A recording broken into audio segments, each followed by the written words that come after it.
कार्यकारिणी का हिस्सा बनने के लिए पूरे देश भर के जो लीडर्स हैं, सांसद हैं, मुख्यमंत्री हैं और जो समिति के सदस्य हैं वो यहाँ पे आना शुरू हो गए। हमारे साथ मौजूद अनुराग ठाकुर जी। सर, सबसे पहले तो आज सबसे बड़ा सवाल आज की मीटिंग को लेकर के है, वो कौन कौन से इश्यूज हैं जो आज की राष्ट्रीय कार्यकारिणी की मीटिंग में उठाए जाएंगे, जो आपकी तरफ से भी होंगे? देखिए, पार्टी समय समय पर राष्ट्रीय कार्यकारिणी की बैठक करती है और एक अवसर होता है देश भर के कार्यकर्ताओं से मिलने का और पार्टी आगे किस दिशा में आगे बढ़ेगी वहाँ पर अपनी बात रखी जाती है। और आज अर्थव्यवस्था किस तरफ बढ़ रही है, देश के सामने चुनौतियाँ क्या हैं, राजनीतिक परिस्थितियाँ क्या हैं, इन पर प्रस्ताव लाए जाते हैं। और निश्चित तौर पर जो एक देश की छवि नरेंद्र मोदी जी के आने के बाद बदली है, भ्रष्टाचार मुक्त भारत हुआ है और पूरी दुनिया भर में भारत लगातार विकास दर के साथ आगे बढ़ रहा है। हमने चीन को पीछे छोड़ दिया और सबसे तेजी से बढ़ने वाली अर्थव्यवस्था हमारी बनी और देश जिस तरह से प्रगति की राह पर चला उस पर निश्चित तौर पर चर्चा की जाएगी। असम जैसे राज्य में हमने सरकार बनाई, बहुत बड़ी उपलब्धि है। और केरल और पश्चिम बंगाल में भी भारतीय जनता पार्टी का शानदार प्रदर्शन रहा।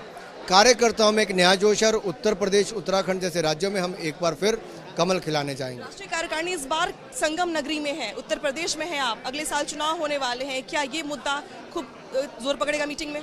निश्चित तौर पर उत्तर प्रदेश भारतीय जनता पार्टी के लिए बहुत महत्वपूर्ण है और देश के लिए बहुत महत्वपूर्ण है। यहाँ के लोग अपने आप को असुरक्षित महसूस करते हैं और हम भी चाहते हैं जिस तरह से उत्तर प्रदेश की जनता ने भारतीय जनता पार्टी का साथ लोकसभा के चुनाव में 73 सीटें जिताकर दिया था, पूर्ण बहुमत दिया।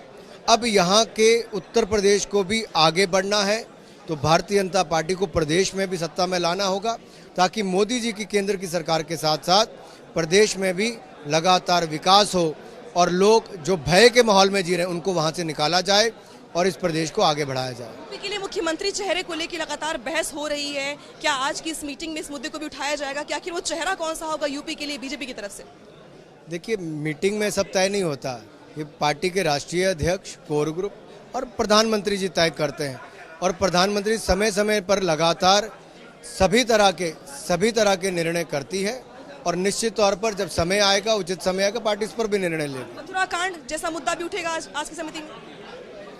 मथुरा कांड एक बहुत बड़ा धब्बा सपा की सरकार के ऊपर है जिसने उत्तर प्रदेश के लिए एक खराब नाम कमाया है और मुझे लगता है सपा की सरकार अब सत्ता में रहने की अधिकारी नहीं है, उनको नहीं रहना चाहिए क्योंकि इससे उनकी पोल खुली है।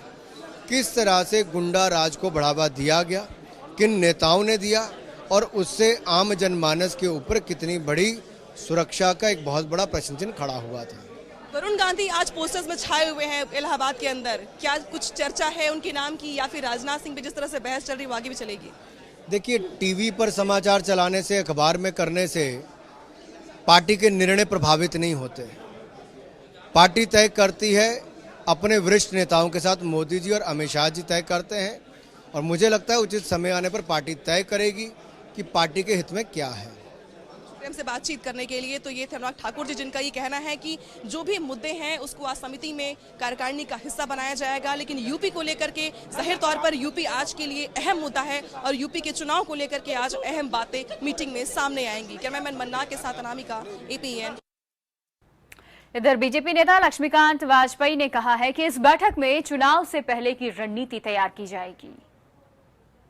राष्ट्रीय कार्य समिति एक रूटीन का फंक्शन है और जो सामान्यतः राष्ट्रीय कार्य समिति समाज के सामने और देश के सामने उपस्थित मुद्दों और समस्याओं पर चर्चा करके पार्टी का रुख स्पष्ट करती है।